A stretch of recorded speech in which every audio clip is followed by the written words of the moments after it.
Hola, muy buenos días. Manuel Ventura nuevamente. Esta vez vamos a tocar un tema que es muy importante, es el tema de la oración. Vamos a romper varios conceptos que normalmente nosotros traemos de oración y justamente uno de los grandes problemas que tiene la oración cuando nosotros hacemos una oración delante de Dios son los preconceptos que traemos de la oración ante Dios. Vamos a descubrir a lo largo de este pequeño estudio cómo hay varias cosas que tenemos que tener en cuenta y que la oración en mi relación con Dios, es decir, creyentes con Dios, la columna vertebral es justamente la oración. Muy bien, vamos a responder una pregunta a lo largo de este estudio, porque mucho se habla sobre la oración poderosa. ¿Existe la oración poderosa? ¿Existe la oración eficaz? Es decir, muchas veces nos juntamos y decimos, vamos a hacer una oración eficaz. ¿Realmente existe la oración eficaz? ¿Realmente existe la oración poderosa? Vamos a descubrirlo a lo largo de este tiempo y lo primero que tenemos que ver es que efectivamente la oración es la columna vertebral en nuestra relación con Dios, es el medio de comunicación por excelencia. Es decir, Dios constantemente nos ha estado instando a que nosotros tengamos tiempos de oración, es decir, tiempos a solas con Dios. Se los he dicho siempre, lo que Dios busca con nosotros es tener una relación íntima con cada uno. Es decir, lo que Dios quiere contigo es tener una relación contigo. Dios es un Dios personal, la salvación es personal y por ende la oración es una comunicación personal entre Dios y cada uno de nosotros. Nuestra oración debe ser honesta, sin máscaras, sin justificaciones. Jesús cuando nos enseña el modelo de oración en el Padre Nuestro, Mateo 6, 5, 15, lo primero que dice es no seas como el fariseo. Es decir, el fariseo hacía un tremendo show de la oración. Se paraba en las plazas, se golpeaba el pecho, decía que gracias a Dios porque soy hombre, no soy mujer, porque no soy publicano, etc. Y entonces se consideraba literalmente la última chupada del mango, la última empanada de la fiesta. Entonces, lo que Dios busca en nosotros es un corazón sincero. Lo primero que Dios te enseña es que dice cerrada la puerta, es decir, un momento de privacidad. Un momento a solas, un momento tranquilo, el cual tú debes destinar en un tiempo del día, sea en la mañana, mediodía, en la tarde. Eso es un poco irrelevante el horario, pero sí es importante que tú destines un tiempo a esa oración y que ese tiempo, cuando tú te presentes delante de Dios, te presentes en forma genuina. Es decir, no nos justifiquemos delante de Dios, sino más bien lo que Dios trata es que nosotros desgarremos nuestra alma, desnudemos nuestra alma por completo, es decir, nos presentemos como somos, con nuestros aciertos y con nuestros desaciertos también, con las cosas que hemos hecho bien y con las cosas que hemos hecho mal. Es decir, nunca presentarnos de Dios justificándonos, por ejemplo, si hemos metido la pata. No, Dios, la culpa la tuvo el vecino, la vecina, o las circunstancias, o ¿sabes qué? Justo tenía hambre y entonces por eso me levanté la empanada. No nos justifiquemos delante de Dios. Seamos honestos. Seamos honestos delante de Dios, dónde hemos metido la pata, dónde le hemos acertado, lo que está en nuestro corazón, lo que está en nuestras mentes y nuestros pensamientos. Ahora bien, el modelo del Padre Nuestro no se trata de repetir el Padre Nuestro constantemente, sino que hay 5 pautas que yo he encontrado y que tú puedes analizar y buscar muchas más. La primera que habla es reconocer mi posición frente a Dios. Padre nuestro que estás en los cielos. Es decir, mi posición frente a Dios es un nivel de jerarquía. Es decir, yo reconozco a Dios como mi Dios. Y entonces reconozco que Él está por encima mío y entonces Él tiene el control de todas las circunstancias. Lo primero que yo hago en mi corazón es reconocer a Dios como Señor de mi vida. Es decir, que está a las circunstancias de todo lo que está pasando en mí. Entonces yo voy a reconocer en primer lugar mi posición frente a Dios, reconozco su santidad y nuevamente mi posición de pecador frente a Él. Es decir, mi Señor, yo no soy digno de estar aquí, mas por la gracia de tu Hijo y por el sacrificio de tu Hijo en la cruz, quien me dio el derecho de estar delante tuyo. Entonces estoy nuevamente reconociendo mi posición frente a la posición de Dios. El tercer punto tenemos que dice, hágase tu voluntad en el cielo y en la tierra. Y lo que estamos hablando aquí es un tema de justamente de someternos a su voluntad, la cual es buena, perfecta y agradable. Y estos son un punto bien importante, porque muchas veces decimos Dios hágase su voluntad y al final nosotros queremos hacer lo que nosotros queremos. Es decir, nosotros nos ponemos un plan, por ejemplo, para hacer un negocio y ni le consultamos a Dios y arrancamos el negocio. Y entonces lo que nosotros tenemos que buscar es justamente que su voluntad para nosotros, tanto en la vida espiritual como en la vida secular o la vida cotidiana, tiene Dios una injerencia en nuestras vidas y nosotros tenemos que reconocer esta. El pan nuestro de cada día, dánoslo hoy, nuevamente habla de un reconocimiento que todos los ingresos que nosotros podamos tener provienen de Dios. Es decir, que nuestro sustento material va a ser provisto por Dios, como Jesús lo enseña, que aún las aves del cielo que ni siembran ni cosechan, pero el alimento nunca le falta. Entonces Jesús dice, si aún de esta avecilla Dios se preocupa, mucho más se preocupará de ustedes. Entonces, en este punto lo que estamos haciendo es reconocer que todos los ingresos que podamos tener o generar son dependencia de Dios, es decir, son provistos por Dios. Esto nuevamente es un reconocimiento de mi posición frente a la posición de Dios. Es decir, yo reconozco que Dios es el que va a prosperar mis caminos, el que va a prosperar mis riquezas y el que va a prosperar mi crecimiento espiritual y mi crecimiento como persona. Entonces, eso es lo que estoy haciendo cuando digo el Padre nuestro, el pan nuestro de cada día, dánoslo hoy. Perdona nuestras deudas así como nosotros perdonamos a nuestros deudores. Tiene que ver con la gracia que Dios ha derramado sobre nosotros. Es decir, Dios ha sido capaz de perdonarnos con tan solamente el hecho de haber creído en Cristo Jesús en la cruz. Es decir, yo creo en Cristo Jesús en la cruz, en lo que el sacrificio que Él hizo, muerto, resucitado al tercer día, para perdón de mis pecados, y soy acepto delante de la presencia de Dios, es decir, tengo acceso al lugar santísimo. Entonces, si yo, siendo un pecador, el que no merezco la salvación, me la regala simplemente por ese hecho, con mayor razón yo debería tener misericordia y gracia para los demás. Y no ponernos a veces como jueces y decir, oh, este está divorciado, uy, esta es madre soltera, o cosas similares. Nosotros no tendríamos por qué reclamarle a nadie su posición frente a Dios, pues es un tema entre Él y Dios. Y nosotros no estamos aquí para ser jueces de nadie, porque la misma gracia que hemos recibido es la que debemos dar. Dios nos insta inclusive en el Sermón del Monte a amar a nuestros enemigos. Es un tema bastante amplio. Entonces, ese es el concepto de la última parte de perdona nuestras deudas así como nosotros perdonamos a nuestros deudores.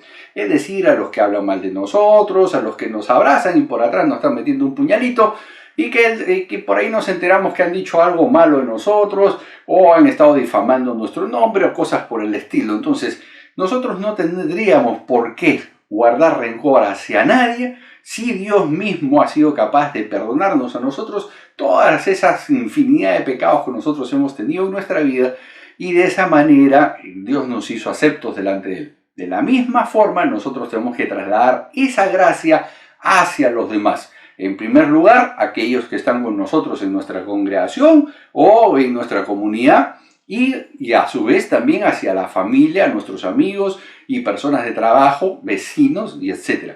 Porque justamente, recuerden y siempre lo he dicho, Dios nos llamó a ser una contracultura cristiana y no una subcultura cristiana. Muy bien, vamos a borrar la pizarra y vamos a seguir adelante en este hermosísimo tema. Acompáñenme a lo que viene. Muy bien, entonces hemos entrado en nuestro estudio de la oración y ahora vamos a ver de que tenemos varias formas de orar, pero yo me he enfocado en tres: una oración corta, una oración perseverante, una oración extensa y cómo Dios conecta los tiempos de la oración. Muy bien, muchas veces preguntan, ¿las oraciones tienen que ser extensas? ¿Es necesario que nosotros oremos mucho? Y yo siempre digo, no necesariamente. Yo soy testigo, por excepción, de muchas veces cómo una oración de 8 segundos es determinante en la vida. Entonces, las oraciones pueden ser cortas, y la oración más corta que he encontrado, la he encontrado en Mateo 14, justamente cuando Pedro se baja de la barca y se empieza a hundir. La oración más corta es justamente, Señor, sálvame. Se acabó la oración. Simplemente, Señor, sálvame. Y entonces, nosotros podemos ver que esas oraciones pequeñas son de rápido efecto y, por ejemplo, vamos a analizar un poco. Porque dice el relato en Mateo de que Pedro, cuando vio los vientos, empezó a hundirse. Y eso es algo que a mí me llama la atención, porque normalmente cuando yo me he parado sobre el agua me hundo en menos de una fracción de segundo. Entonces empezó a hundirse. Yo me imagino el cuadro como una especie de arena movediza, el cual se debe haber desarrollado en cámara lenta. Y entonces vamos a hacer un pequeño ejercicio mental. Imaginemos que somos Pedro, nos empezamos a hundir y en contrapuesta nuestro está Jesús observándonos, ¿no? Nos empezamos a hundir y Jesús en ese momento no ha hecho nada todavía. Me sigo hundiendo y Jesús en este segundo microsegundo tampoco ha hecho nada. Tercer microsegundo nos seguimos hundiendo, ya tenemos el agua hasta el cuello y hasta ese momento Jesús tampoco ha hecho nada. Llega un momento en que el agua nos llega acá a la barbilla y decimos, Señor, sálvame. Y entonces inmediatamente el Señor extiende la mano y lo rescata a Pedro. Es decir, Dios o Jesús no movió nada ni hizo nada hasta que Pedro pidió intercesión por él. Es decir, que esa oración, esa pequeña oración de una fracción de segundos, de quizás de 5 segundos, tiene mucha importancia en nuestras vidas. Por ejemplo, un día, en la congregación donde estamos asistiendo ahorita, fuimos con mi esposa y entonces un amigo nuestro se acercó, nos abrazó, tomó nuestras manos, inclinó su rostro y hizo algo así por alrededor de 8 segundos. Él no dijo nada, simplemente se levantó, nos saludó, nos dijo qué gusto de verlos chicos y se despidió. Yo después me enteraría, aunque yo ya lo sabía, él había en ese periodo de tiempo, en esos 8 o 9 segundos, él lo que había hecho era orar por nosotros, orar por mi matrimonio, por mi esposa y por mí y bendecirnos. Eso es todo lo que hizo, lo hizo en forma, en su mente callada. Sin embargo, los efectos en nosotros a lo largo de la historia son simplemente evidentes. Es decir, muchas veces oraciones de 8 segundos, de 9 segundos tienen una implicancia en la vida muy, muy fuerte y muy prolongada. Otra anécdota que les puedo contar sobre estas oraciones pequeñas es con mi hijo Estefano. Hace unos años atrás, mi esposa hizo un negocio, no salió tan bien, entonces para alegrar un poco la tarde les invité una pizza. Entonces, mientras pedíamos la pizza, mi esposa se fue a los servicios y cuando llega la pizza, yo le dije a Estefano, ¿qué tal si tú oras y das gracias por la pizza? Entonces, él oró, dio gracias por la pizza, pero además dijo esto: Señor Dios, permite que mi mamá pueda cumplir su promesa de comprarme mi Pediasure. Amén. Se acabó su oración. 8, 9 segundos, esa fue toda su oración. Gracias por la pizza y que mamá me pueda comprar mi Pediasure.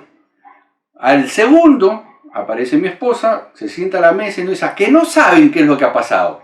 Estaba regresando acá al local y me encontré este billete de 100 soles con el cual voy a poder cumplirle la promesa a Estefano de comprarle su Pediasure. Créanlo o no, fue lo que pasó. Fue una respuesta inmediata a una oración de 8 segundos de mi hijo. Entonces, las oraciones cortas sí existen, tienen respuestas que muchas veces son de impacto permanente en la vida. Hay oraciones que suelen ser perseverantes. Hay oraciones en las que tendremos que ser perseverantes una y otra vez y estar ahí y ahí. Lo encontramos en Lucas 18, 1 al 8. Donde justamente el Señor nos hace una mención de una viuda frente a un juez en la cual la viuda le pedía justicia ante el juez. Y el juez no quería hacerle caso. Y entonces la viuda estuvo ahí, chanca y dale al tema hasta que el juez llega un momento en que le hace caso y le hace la justicia que estaba pidiendo. Y entonces lo que Jesús usa como figura literaria aquí es que en algunos temas, en algunas cosas, nosotros tendremos que ser perseverantes y estar una y otra vez con el mismo tema delante de Dios. Entonces ya tenemos oraciones cortas que muchas veces tienen consecuencias permanentes en la vida, oraciones donde tendremos que ser perseverantes y algunas oraciones serán largas. Por ejemplo, tenemos la del monte de Getsemaní, que se describe en Marcos 14, 32 al 42 y en Lucas 22, 39 al 46. Pero en Marcos nos da la duración de la oración. El Señor va, se pone a orar, se aleja un poco más de los discípulos, deja a los discípulos ahí diciéndoles que oren, el Señor va, ahora regresa y le dice, hey, no habéis podido velar conmigo 1 hora. O sea, está hablando de que Jesús hacía oraciones de 1 hora o más, porque hablar de 1 hora quiere decir que en algunos momentos él debe haber hecho oraciones quizás más largas de 1 hora. Y por eso que le está recriminando que no pudieron mantenerse en pie o orando con él tan solo 1 hora. Entonces, podemos ver que también hay oraciones extensas, las cuales, esto no quiere decir que la extensa sea mayor que la perseverante o la corta, sino que simplemente son métodos o formas de orar. Nuestra oración puede ser corta, puede ser perseverante, puede ser extensa, y eso dependerá de las circunstancias en las que nosotros estemos delante de Dios. ¿Qué hace Dios? Conecta estas oraciones con las oraciones de otras personas. Dios, de alguna manera, yo me imagino, Él conecta las oraciones en el cielo.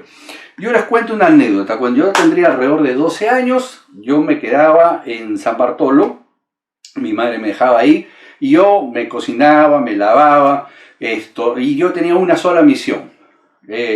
Yo todos los días a las 6 de la tarde tenía que ir a Entel, Perú, de aquel entonces, estamos hablando de los años 70, y entonces yo lo que hacía era, entraba a Entel Perú y le decía a la señorita, quiero comunicarme con Lima, con el número tal, y entonces la señorita me hacía esperar y ella hacía un tablero, unas conexiones con unos cables, ¿no? Y desconectaba, conectaba uno hasta que conseguía una línea Lima. Y entonces me decía, joven Manuel, cabina 3, y entonces yo conversaba con mi madre y le decía, mamá, no te preocupes, ya comí, ya cené, ya me lavé, ya me bañé, etcétera, etcétera, etcétera, todos estamos bien, así que no te preocupes, sigo aquí con vida. Bueno, de alguna manera, Dios hace exactamente lo mismo en el cielo. ¿Dónde vemos estas cosas? Por ejemplo, tenemos el caso de Cornelio con Pedro.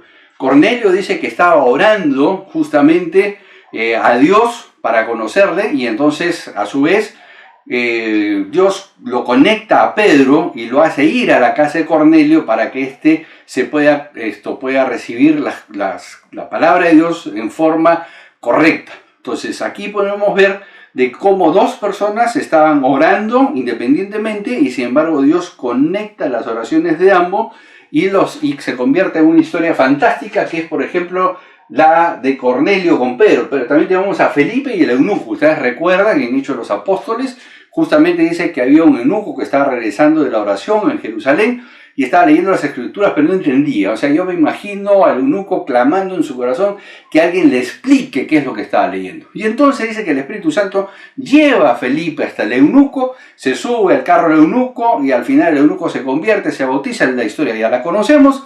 Y nuevamente vemos esta figura donde uno está orando para servir, el otro está orando para conocer, y Dios conecta las oraciones de ambos, y de esa manera estas cosas se suelen dar.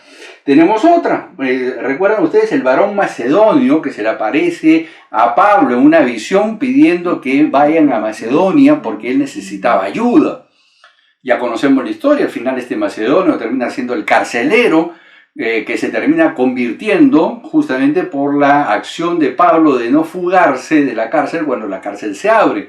Y entonces aquí nuevamente podemos ver las oraciones de dos personas, Pablo sirviendo a Dios y el macedonio que está clamando a Dios justamente porque sea conocido. Entonces Dios conecta nuevamente las oraciones de ambos y de esa manera le da sentido a las cosas. De la misma forma, Dios siempre actúa en nuestra vida. Muchas veces nosotros estamos orando por algo y hay otra persona, y a veces en un país extraño el nuestro, está orando también por algo, y de alguna manera Dios conecta las oraciones que se están dando en ambos lados para que se dé todos estos ejemplos que estamos viendo. Entonces, la oración puede ser corta, puede ser perseverante, puede ser larga. Lo que sí les puedo asegurar es que siempre tienen conexiones divinas. Es decir, que de alguna manera, si tú estás orando por algo específico, entonces esto tendrá una conexión con el resultado de lo que se está pidiendo. Es decir, Dios constantemente está juntando de alguna manera, así como el ejemplo que les di cuando era niño, que en esta cabina de telecomunicaciones trataban de conectarme con Lima y al final lograba yo un enlace con Lima. Bueno, las oraciones funcionan algo así dentro del mundo espiritual.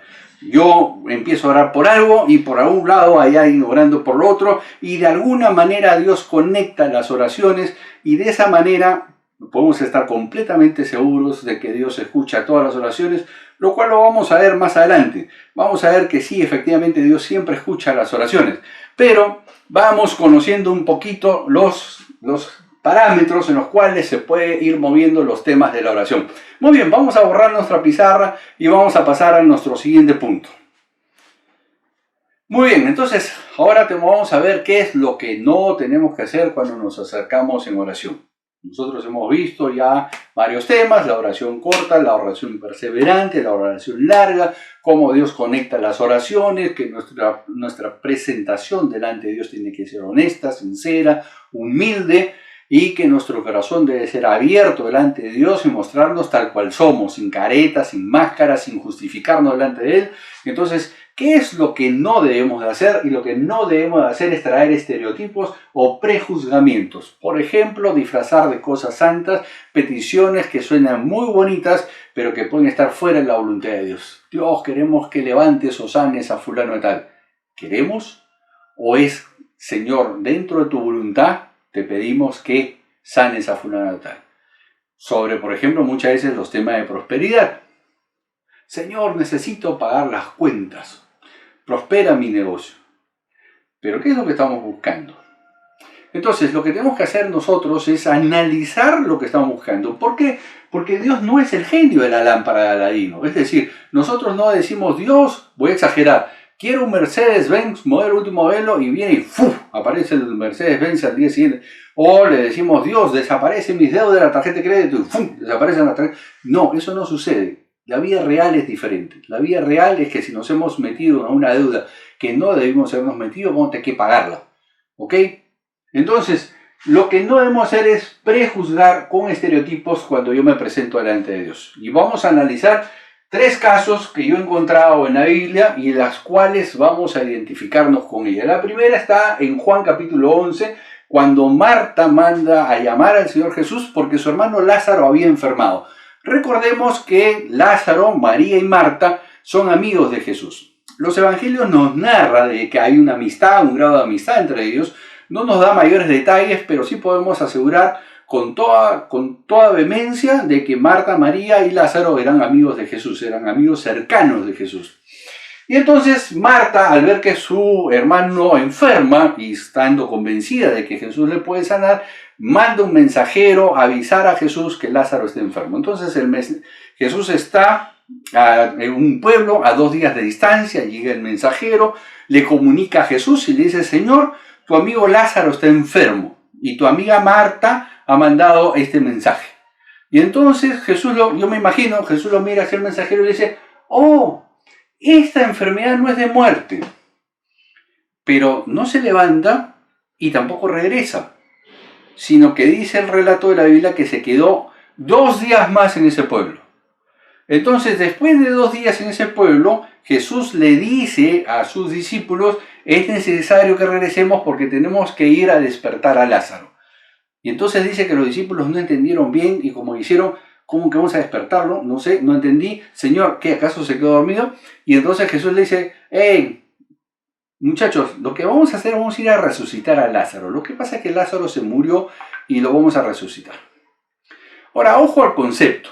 Jesús sabía perfectamente que Lázaro estaba muerto y Jesús sabía lo que iba. Entonces dice que después vinieron 2 días más de camino, porque estaba un pueblo a 2 días de camino, entonces son los 2 días que se quedó, más 2 días de camino son 4 días. Y entonces cuando llega, dice que Marta le sale al encuentro y dice, Señor, Señor, si hubieras estado acá, mi hermano no hubiera fallecido. Y entonces dice que Jesús le dice, pero Marta, tu hermano va a resucitar. Y a Marta le sale toda la religiosidad, sí, Señor, yo sé que allá al final de los tiempos resucitará. Pero Jesús estaba hablando en tiempo presente, en el right now, en el ahorita, va a resucitar ahorita, en este momento. Yo me imagino que en todos los diálogos que había tenido Jesús con Marta, María y Lázaro, donde hablaba muchas cosas, Marta ya sabía que Jesús sanaba a los enfermos y por eso que lo manda a llamar. Y entonces de esta manera Marta estaba convencida de las cosas que ya había visto, pero Marta nunca había visto una resurrección. Entonces Jesús debe haber venido con la intención que Marta refuerce más su fe al ver resucitar a su hermano. Pero bueno, el tema está que al final Jesús resucita a Lázaro. Ahora, la pregunta de los 10 millones es, ¿el Señor respondió o no respondió a la oración de Marta? Porque la oración de Marta, la petición de Marta fue, Señor Jesús, tu amigo Lázaro está enfermo. Entre comillas, regresa rápido y sánalo. Eso es lo que Marta esperaba. Es decir, Marta esperaba una respuesta de Jesús de right now, o sea, ahora. Yo quiero que Jesús venga corriendo y me lo sane a mi hermano para que no se muera. Eso es lo que estaba pidiendo Marta. Sin embargo, Jesús tiene otra idea. Cuando recibe la noticia dice, esta no es una enfermedad de muerte. Entonces, pregunta, ¿Jesús respondió la oración? Sí. ¿De la forma en que Marta esperaba que respondiera la oración? No. Porque la forma en que Jesús respondió la oración fue esperar que Lázaro muriera para ir y resucitarlo y hacer el tema mucho más impactante. Es decir, porque al final todos sabemos, se mueve la piedra, se llama Lázaro, Lázaro resucita después de 4 días, lo cual sería muy extenso entrar en detalles, pero lo importante, lo que quiero rescatar aquí, es que Marta hizo una oración a Jesús. Señor, ven y cura a mi hermano ahora. La respuesta de Jesús es, sí, lo voy a curar, pero no en el tiempo que tú quieres. Es en el tiempo en que yo quiero. ¿Te das cuenta de la diferencia? Entonces, Marta se presentó ante Jesús con un concepto, estereotipo, prejuzgado en que Jesús tenía que venir corriendo a salvar a su amigo. Porque era su amigo y además era amigo de ella. Por ende, tenía el privilegio de que regresen corriendo. Eso es lo que Marta esperaba. Sin embargo, Jesús sí responde a la oración, pero no en la forma que Marta esperaba, sino en la forma en que Jesús lo había predispuesto. Después dice que los discípulos oran para el reemplazo de Judas, Hechos capítulo 1, verso 26. Y bueno, ustedes conocen la historia, sale Matías elegido. Pero ¿y cuál es la respuesta de Dios frente a este hecho? Es decir, ¿quién va a reemplazar a Judas? Yo me imagino este cuadro, ¿no? Los discípulos presentando la terna de los que consideraban ellos aptos para ser discípulos del Señor, y entre ellos a Matías, y bueno, se echaron suertes, que dicho sea paso, era la costumbre de la época. No es que hicieron algo inequívoco, sino que realmente era la costumbre del momento. Era así como, por ejemplo, los sacerdotes que iban a entrar a servir, digamos, como habían varios sacerdotes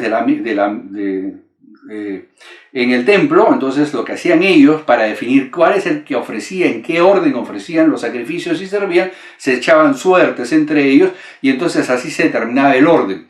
Entonces era una costumbre de la época, la cual era aceptada y era correcta.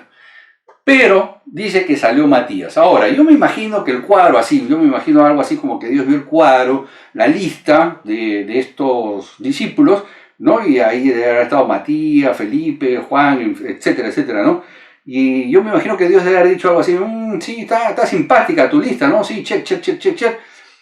Sí, claro, ora, va a la iglesia todos los días al domingo, diezma, etcétera, etcétera, etcétera, todo nada más, chévere. Pero ¿saben qué? Yo no quiero tu lista. Yo voy a tomar a Pablo. Yo voy a levantarlo a Pablo y lo voy a llamar camino a Damasco. Me voy a presentar a él, lo voy a llamar a él. Entonces, pregunta. ¿Dios contestó la oración de los discípulos que estaban pidiendo quién iba a ser el reemplazo de Judas? Sí. ¿Como ellos esperaban? No.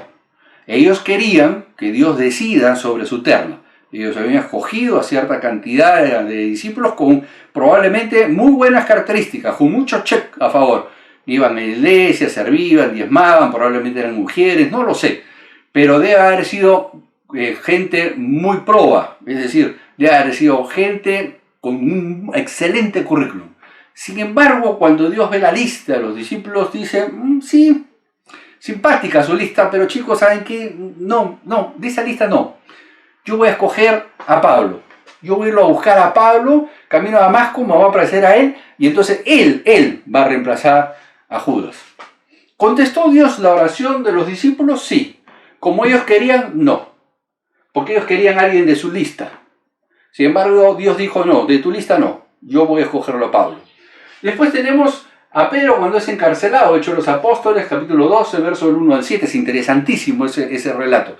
Pero voy a concentrarme en dos cosas. Dice que la iglesia estaba haciendo vigilia para la liberación de Pedro. Ojo, vigilia, es decir, toda la noche estaban orando, cantando y alabando a Dios, intercediendo para que Dios libere a Pedro de la cárcel. Y entonces, todos conocemos la historia. Pedro se le aparece un ángel, lo hace pasar por la primera, segunda, tercera guardia, de ahí afuera, y decide irse a la casa de María. Toca la puerta, alguien dentro de la casa escucha, y pregunta quién es. Soy Pedro, salí de la cárcel, ábrame la puerta. Y lo dejaron afuera. La chica se fue a dar la noticia, y cuando le da la noticia, ¿a quiénes? A los que estaban haciendo vigilia, a los que estaban orando. ¿Para qué estaban orando? Para que Pedro salga de la cárcel. Y les dice, hey, Pedro está en la puerta. ¿Saben lo que le dicen los que están adentro? No, muchacha, te afectó la amanecida. No, chica, ¿sabes qué? Esta vigilia creo que te chocó un poco, pero si Pedro está en la cárcel. ¿Y para qué están orando? Para que Pedro salga. Y entonces, probablemente ellos pensaban de que al día siguiente, en el juicio, de alguna manera, el regente iba a ser conmovido y lo soltaría. Es decir, los que estaban orando y haciendo vigilia estaban con esto, con un estereotipo, prejuzgando cómo Dios actuaría para liberar a Pedro. Ni por acá, que vendría un ángel, lo liberaría, y a la mitad de la noche estaría tocando la puerta para decir, aquí ya estoy, Dios me ha liberado, y de esa manera quiero reunirme con ustedes. Entonces, muchas veces nosotros nos la pasamos pidiendo confirmación y reconfirmación a nuestras oraciones cuando las bendiciones están en la puerta. Cuando muchas veces pedimos a Dios por un trabajo, llega el trabajo y decimos, Dios, ¿será el trabajo o me van a estafar? Y entonces entramos con 1000 dudas. Aquellos que aún son solteros dicen, Señor, que envíame a la chica. Y en eso aparece una chica y dice, ¿será la chica? Mejor voy a pedir una reconfirmación. Y entonces, muchas veces en la vida nos pasamos orando y ignorando las respuestas de Dios porque nosotros lo que queremos es muchas veces, bajo este estereotipo, que Dios conteste la oración como yo quiero que me conteste. Y en estos 3 ejemplos hemos visto cómo Dios escucha las oraciones, pero no las contesta necesariamente como tú esperas que te las conteste. Es decir, Dios escucha las oraciones, las contesta, pero no siempre la contesta en la forma que tú esperes que la conteste, porque está buscando un fin superior, como en el caso de Marta con Lázaro, como en el caso de los discípulos, cuando Jesús lo que está haciendo, Dios lo que está haciendo es sí escuchar la oración de los discípulos, pero Dios decide a quién va a poner como reemplazo de Judas. Y en este caso, que la iglesia estaba intercediendo para la liberación de Pedro, pero no esperaba una liberación de ese tipo. Entonces, muchas veces nosotros oramos y tratamos de esperar una respuesta de acuerdo a nuestro concepto de lo que Dios tiene que hacer. Pero Dios nos enseña que nosotros no tenemos que ir con estereotipos delante de Él, porque probablemente nos vamos a dar contra la pared. Entonces, Dios muchas veces contesta de una forma increíble. Por ejemplo, tenemos Éxodo 14:15, ¿no? Estamos ya en el momento en que el pueblo de Israel ha salido de Egipto, está en la mitad del desierto, vienen los carros del faraón y delante de ellos tienen al mar. Y entonces el pueblo le dice a Moisés, Moisés, órale a Dios, ¿qué hacemos? Y entonces Moisés ora a Dios, ¿y saben cuál fue la respuesta? Muévete. Porque muchos dicen, se abrió el mar. No se abrió el mar. Ojo al detalle. La primera respuesta de Dios fue, muévete. Y entonces tú dirás, imaginemos un momento, estamos acá, ¿no? El mar está ahí, no se ha abierto, ¿eh? El mar está ahí. Tenemos a los carros del faraón atrás. Y entonces Dios nos dice, muévete. Y tú le preguntas, ¿a dónde? Si el mar está cerrado, no hay opciones de futuro. Y encima atrás me están persiguiendo.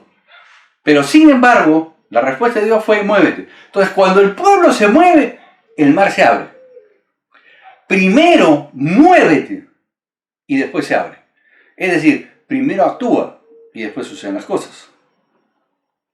Porque muchas veces estamos justamente frente al desafío, frente a aquellas cosas que no tienen sentido, y nosotros le decimos a Dios, pero ¿de dónde me voy a mover? ¿A dónde me voy a mover? Ya está el mar. Y ahí están los acreedores que me persiguen. ¿A dónde me muevo? La respuesta de Dios es siempre muévete. Muévete, confía en mí. La palabra de Dios es confía en mí, créeme, no que creas en Dios, créeme. Entonces, en este relato del mar, vemos cómo la respuesta de Dios siempre es muévete. Entonces, tenemos que tener claro que Dios sí escucha nuestras oraciones, pero no siempre las va a contestar como nosotros queremos que nos la conteste. Y entonces lo que tenemos que hacer primeramente es romper estos estereotipos con los cuales muchas veces nos presentamos delante de Dios. Porque nosotros nos presentamos delante de Dios y queremos que Dios nos conteste de la forma en que nosotros queremos que nos conteste. Pero muchas veces, de acuerdo a lo que estamos viendo, y hay muchos más ejemplos en la Biblia, Dios sí contesta, siempre contesta, nunca deja de contestar. Pero no siempre te va a contestar como tú quieres que te conteste. Ese es el detalle que tenemos que tener en cuenta. Entonces tenemos que tener muy alertas, los sentidos bien abiertos para darnos cuenta cuando Dios nos está contestando, nos está dando indicaciones claras de lo que tenemos que hacer. Muévete. ¿Quieres que el mar se abra? Muévete. Esa es la respuesta que Dios le dio a Moisés. Muévete. Después se abrió el mar. Si no te mueves, el mar no se va a abrir. Si tú no tomas la decisión de creerle a Dios, el mar no se abre. Y probablemente los carros del faraón te alcancen. Entonces, si tú no quieres que los carros del faraón te alcancen, muévete. Porque esa es la vida del cristiano. Siempre vamos a estar entre el mar y los carros del faraón. Esa es la vida del cristiano, ese es el gran desafío. Dios escucha, pero no siempre contesta como yo quiero que me conteste. Tenemos que romper esto, los estereotipos con los cuales muchas veces nos presentamos delante de Dios al hacer una oración. Vamos a borrar nuestra pizarra y continuamos con esta gran aventura sobre la oración. Muy bien, entonces sigamos con nuestro estudio sobre la oración y veamos ahora por qué cosas Jesús yo no lo veo orar en la Biblia. ¿Por qué cosas no ora? Y vamos a tener muy en claro esto para nosotros tenerlo en cuenta. En Lucas 7 podemos ver que hay un episodio donde vienen los discípulos de Juan el Bautista, donde Jesús, ya Juan el Bautista está preso, y con una duda sobre Juan el Bautista. Y entonces la pregunta es, ¿por qué Jesús no oró para que Juan el Bautista sea liberado? Es decir, si Jesús sabía que Juan Bautista era el mayor profeta que ha existido, y él mismo lo declara en el mismo capítulo que hemos citado, entonces, ¿por qué Jesús no ora para que Juan Bautista sea liberado? Sin embargo, lo que sí hace Jesús es enviarle evidencias a Juan Bautista ante su pregunta de que si Jesús era o no era el Mesías. Entonces, lo que yo encuentro aquí es que Jesús no ora para alterar el destino de las personas. Es decir, todos nosotros tenemos un destino en esta vida. Y Jesús no altera ese destino. ¿Qué es lo que hace Jesús en este caso? No ora para que sea alterado el destino de Juan Bautista, es decir, para que sea liberado, sino lo que hace es le envía evidencias de que él es el Mesías. Pero no toma la decisión por Juan Bautista. Le deja a Juan Bautista la decisión de la conclusión a la cual debe llegar. Juan Bautista hace una pregunta, ¿eres tú el que debemos de esperar o debemos esperar a otros? Jesús no responde ni sí ni no, sino simplemente hace una serie de milagros delante de los discípulos de Juan Bautista, los envía de nuevo a Juan Bautista y le dice, díganle lo que han visto. Es decir, lo que hace Jesús es no altera, no ora para que salga de la cárcel. Lo que sí hace, le envía las evidencias para que Juan Bautista tome una decisión. El siguiente caso lo encuentro en Lucas 22, donde justamente Jesús anuncia a Pedro de que le va a negar. Y ustedes conocen la historia, pero dice, no, definitivamente contigo hasta la muerte, con si es necesario la cárcel, etcétera, etcétera, etcétera. Ok, ¿por qué ora Jesús? Jesús ora para que su fe no falte, pero yo no veo que Jesús ore para que Pedro no sea zarandeado. Es decir, no altera el destino de Pedro. Lo que le toca vivir es lo que le toca vivir. Lo que nos toca vivir a nosotros es lo que nos toca vivir a nosotros. Pero Jesús no ora para alterar ese destino. Porque dice el relato de Lucas 22, Simón, Simón, de cierto os digo que Satanás os ha pedido para zarandearlo. Y la oración de Jesús es clara. Yo he intercedido por ti para que tu fe no falte. No para que no seas zarandeado. Es decir, que las dificultades de la vida, Jesús no ora para que falten dificultades en la vida. Otro principio lo encuentro en Mateo 13, donde hay una parábola de que un señor siembra trigo y entonces el enemigo viene en la noche y siembra cizaña, y entonces los siervos del señor le dicen: Señor, arrancamos la cizaña, y el señor le dice: no, no saquen la cizaña. No sea que por sacar la cizaña arranquemos también el trigo. Entonces él dice que crezcan juntos y al momento de la cosecha haremos la separación. Entonces, nuevamente el principio de lo que de lo que estamos viendo aquí, es que él no quita la dificultad, el problema de quienes nos van a rodear. Lo que va a hacer él es que las circunstancias de la vida se van a dar, y entonces vamos a descubrir qué es lo que Dios nos quiere enseñar con todo esto. En Marcos 4:35 no dice que no tendremos dificultades en el camino. Lo que nos dice es que llegaremos al otro lado. Es decir, las circunstancias de la ruta que nos toque vivir no van a ser alteradas. En este pasaje de Marcos 35 es cuando Jesús sube a todos sus discípulos a la barca y le dice: pasemos al otro lado. Y a mitad del camino se levanta tremenda tormenta. Eso ya lo conocemos, todo lo hemos leído. Pero ¿qué es lo que nos quiere decir Jesús? Jesús, al momento de embarcarlos, no les dijo: esto va a ser el crucero del amor, o simplemente esto va a ser un viaje tranquilo. Lo que les aseguró es que llegarían al otro lado. Eso es lo que les aseguró. Y entonces es importante entender que Dios no va a alterar las circunstancias de la vida. Lo que nos va a ir enseñando es a estar por encima de las circunstancias de la vida. Lo que pasó con los discípulos ahí la conocemos, pero lo que los discípulos pasaron por alto fue la afirmación que Jesús hizo antes de subir al barco: pasemos al otro lado. No nos dijo si llegaremos con el barco, si llegaremos abrazados a un cilindro o si llegaremos nadando. Lo que nos ha dicho es que llegaremos al otro lado. Entonces, eso es lo importante. Nuevamente encontramos un principio acá, que es el principio que Jesús no va a alterar las circunstancias que puedan surgir en la vida, las circunstancias adversas que puedan surgir en la vida. En Mateo 26:39 tenemos al mismo Jesús orando en el monte de Getsemaní, pidiendo que se haga la voluntad de Dios y no la suya. No pide que se altere el curso de la vida. Jesús no evade el destino que tiene preparado en la cruz. Lo que está diciendo ahí Jesús es: hágase la voluntad conforme se ha planeado en tu divinidad. Eso es lo que está haciendo Jesús. Entonces, nuevamente nos muestra aquí que ni siquiera Jesús busca alterar su destino. Por último, en Juan 17:25 dice que donde Jesús intercede por nosotros y dice: Padre, te pido que no los quites del mundo, sino que los guardes del mundo.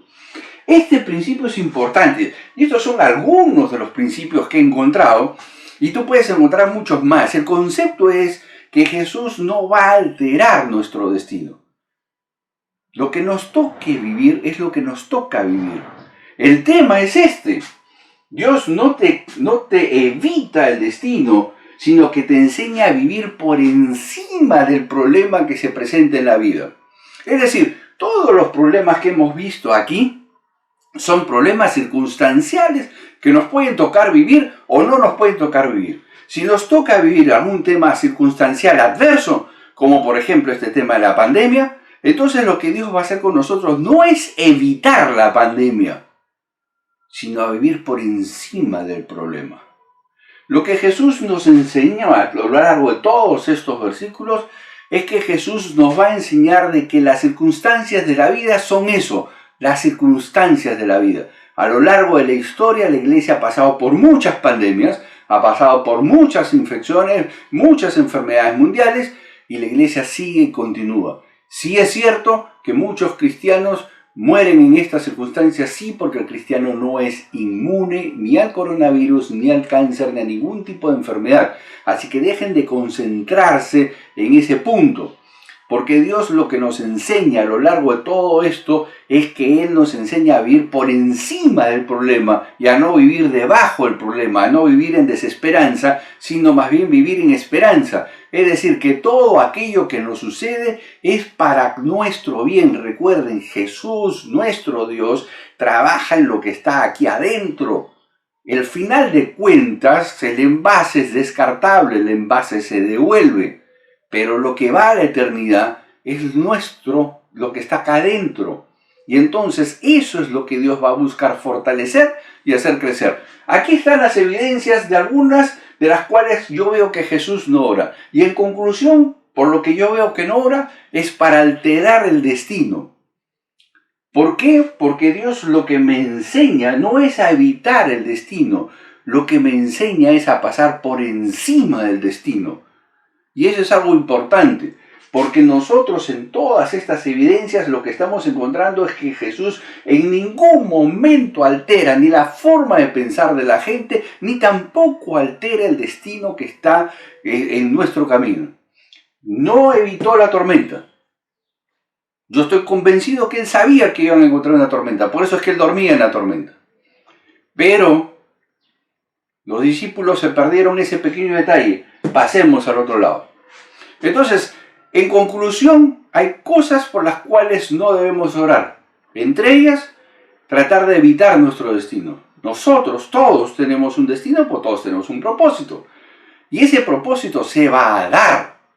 Y es importante que en las circunstancias adversas aprendamos a vivir por encima del problema y no por debajo del problema. Muy bien, vamos a borrar nuestra pizarra para entrar a la conclusión final y vamos a ver qué cosa hace Dios con nuestras oraciones. ¿Será cierto que Dios escucha todas las oraciones? Vamos a hacer el análisis si realmente existe la oración poderosa y si la oración es eficaz o existe la oración eficaz. En fin, vamos a borrar nuestra pizarra y veamos las conclusiones de este hermosísimo tema. No te lo pierdas. Muy bien, vamos entonces a la parte final de nuestro tema de hoy día, que es la oración, y lo que tenemos que tener en cuenta es que Dios escucha todas las oraciones. Y para Dios tiene un lugar privilegiado tu oración. Es decir, tu oración nunca va al tacho de desechos. Siempre está en un lugar privilegiado. Y eso lo podemos ver en Apocalipsis 5:8, 8:4, encontramos el mismo principio. Las oraciones de los santos estaban en copas, plural, muchas copas, no sabemos cuántas, pero nos habla de copas en plural. Pero no eran simplemente copas, eran copas de oro. El oro siempre a lo largo de la Biblia muestra excelencia, es decir, lugar privilegiado. Es decir, tu oración está en la presencia de Dios en un lugar privilegiado. Tu oración no cayó en balde. Y eso es algo que tienes que tener claro. Dios escucha mi oración, siempre las escucha, las vamos a ver. Lo que tenemos que sacarnos de nuestra cabecita es que nosotros siempre queremos que Dios conteste de una forma específica y hemos visto que Dios hay muchas veces en que no responde necesariamente como yo espero que me responda. Pero que responde, responde. Entonces, inclusive se hace la alegoría de que estas oraciones que están en las copas es un incienso delante de Dios, es decir, es olor fragante, es decir, es grato delante de Dios. Es decir, tu oración no cayó en balde, no se fue a la bandeja de desechos, sino que está en un lugar privilegiado en la misma presencia de Dios. Entonces, antes de ver la conclusión de poderosa y eficaz, quiero ver esto, que Dios siempre escucha todas las oraciones. Vimos, por ejemplo, el caso de Cornelio. Pero acá hay un dato interesante. En este relato, la iglesia no existía, o sea, como la conocemos hoy en día. Es decir, hasta ese momento todos los que habían sido evangelizados habían sido judíos. Cornelio es el primer gentil evangelizado de los cuales se tiene registros. ¿Qué quiere decir esto? Que Cornelio, ¿a quién le estaría orando? El dato que tenemos de Cornelio es que era un centurión romano y que pertenecía al regimiento de la Italiana. Los romanos le ponían nombre a sus regimientos. ¿Por qué? Porque de esa manera sabían la procedencia del regimiento. Cuando hablaba de la Italiana, quiere decir que Cornelio era romano y como romano era politeísta. ¿A qué Dios le estaría orando? No lo sé. Lo que sí sé es que Dios vio el corazón de Cornelio en una búsqueda sincera de Dios y le envía a Pedro. Si te queda poco, ¿te acuerdas del eunuco con Felipe? El eunuco, esto tampoco era una persona que conociera del Evangelio, porque no entendía lo que estaba leyendo. Él venía leyendo las Escrituras y cuando Felipe sube el carro y le pregunta, ¿sabes de quién habla? Y él le dice, ¿cómo sabré? Dice el eunuco, si nadie me enseña. Y entonces arranca la historia de Felipe con el eunuco. ¿Dónde estaría el corazón del eunuco? No lo sé. Lo que sí sé es que Dios escuchó la oración y le envió a Felipe. Macedonio, ¿recuerdas cuando Pablo quería ir a Asia y el Espíritu Santo le dice no? Y en una noche tiene una visión de un varón macedonio que le pide, ven, ayúdame, necesito ayuda. Pablo va y al final descubrimos que ese macedonio era el carcelero. Ahora pregunta, si no existía iglesia en ese momento todavía en Macedonia, nadie conocía de Jesús, nadie que no fuera judío, porque el macedonio era un gentil, no era un judío. ¿A quién le estaba orando el macedonio? ¿A quién estaba clamando el macedonio para que Pablo tuviera esa visión de que lo fuera a evangelizar? Entonces ahí tenemos claro de que Dios escucha las oraciones aún de aquellos que no son conversos y que le buscan en forma sincera.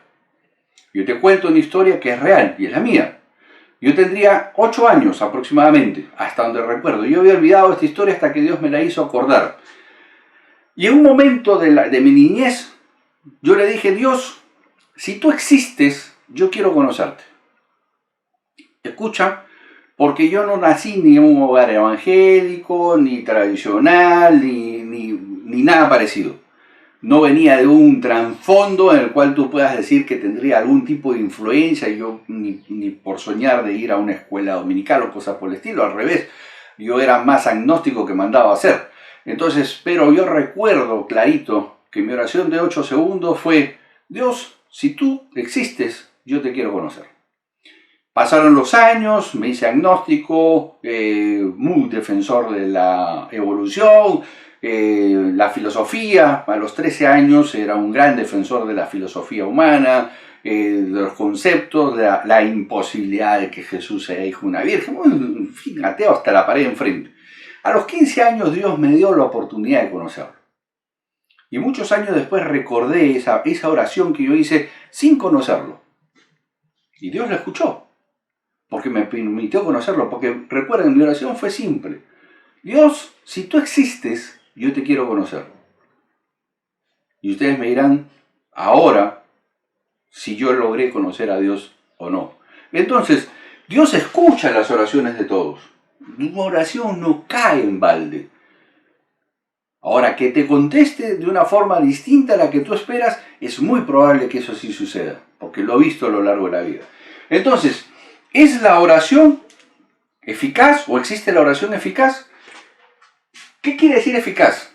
Quiere decir que llega de un punto A a un punto B. Es decir, si yo estoy aquí y llego en línea recta aquí, entonces este camino se llama eficaz.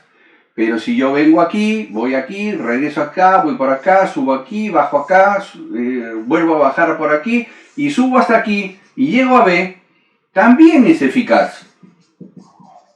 ¿Por qué? Porque he llegado al punto B. Quizás no eficiente, pero sí eficaz.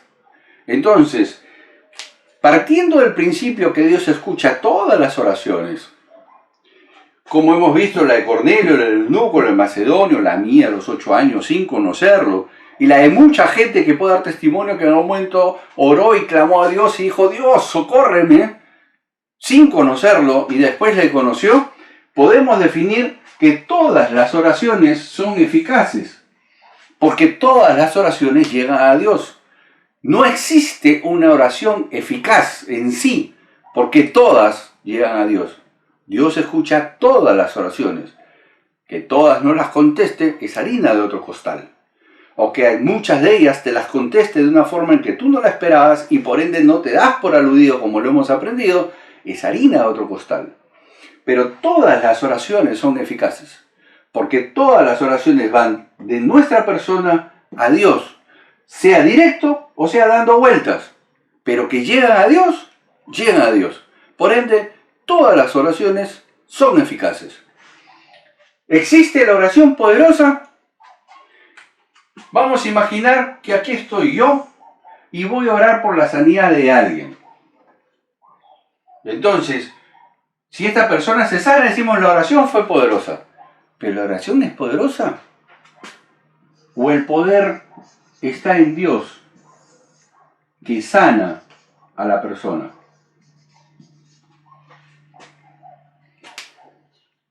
Es sutil la diferencia. Yo oro a Dios, quien tiene el poder de sanar a la persona. La persona se sana por el poder de Dios y no por la oración. Decir que existe la oración poderosa es darle la gloria a la oración y quitársela a Dios. Y Dios no comparte su gloria con nadie, incluyendo la oración. La oración es un medio por el cual yo me dirijo a Dios y el poder de Dios se manifiesta en la respuesta. Pero la oración no tiene en sí poder en sí. El poder es de Dios, la gloria es de Dios y la oración es solamente eso, oración. No existe la oración poderosa. Y entonces tú dirás, ¿y entonces por qué oro? Si Dios no cambia, si Dios no va a alterar el destino. ¿Sabes por qué oras? Porque la oración te transforma a ti, no a Dios. Porque la oración tiene efectos en ti y no en Dios. Cuando tú haces una oración de esas de 8 segundos y Dios responde, tú dices, ¡wow! ¿A quién transformó? ¿A Dios? No, a mí. Porque fui yo el sorprendido, fui yo el que dijo, ¡wow! Dios me escuchó a pesar de que solo oré 5 segundos. Cuando hago esa oración persistente, ¿Dios cambia? No. El que cambia soy yo, porque me hago perseverante en la oración. Cuando tengo oraciones de gratitud, ¿Dios cambia? Dios no cambia. El que cambia soy yo. La oración me cambia a mí. Dios me transforma a mí a través de la oración. De mi dependencia de Él. ¿Recuerdan los dos principios, los tres principios de las tres primeras frases del Padre Nuestro? Es justamente reconocer a Dios y poner mi posición y reconocer mi posición delante de Dios. En la oración, lo que yo le pido a Dios, al final de cuentas, a quien lo va a cambiar es a mí. A quien va a cambiar la oración es a ti. Porque esa oración de 5 segundos, cuando Dios te la contesta, tú dirás, ¡wow! ¡Grande es mi Dios! ¿A quién cambió? ¿A Dios? No, te cambia a ti. Cuando tienes que hacer esas oraciones perseverantes, al que transforma es a ti. La forma en que vas a ver la vida va a ser distinta. Dios no va a cambiar, pero tú sí con la oración. El impacto de la oración va a estar directamente contigo. Entonces, toda oración es eficaz y el poder no está en la oración, está en Dios. La oración es el medio por el cual me cambia a mí y me hace ver diferente la respuesta de Dios. Estas son las evidencias. Tú tienes el veredicto. Dios te bendiga. Chao, chao.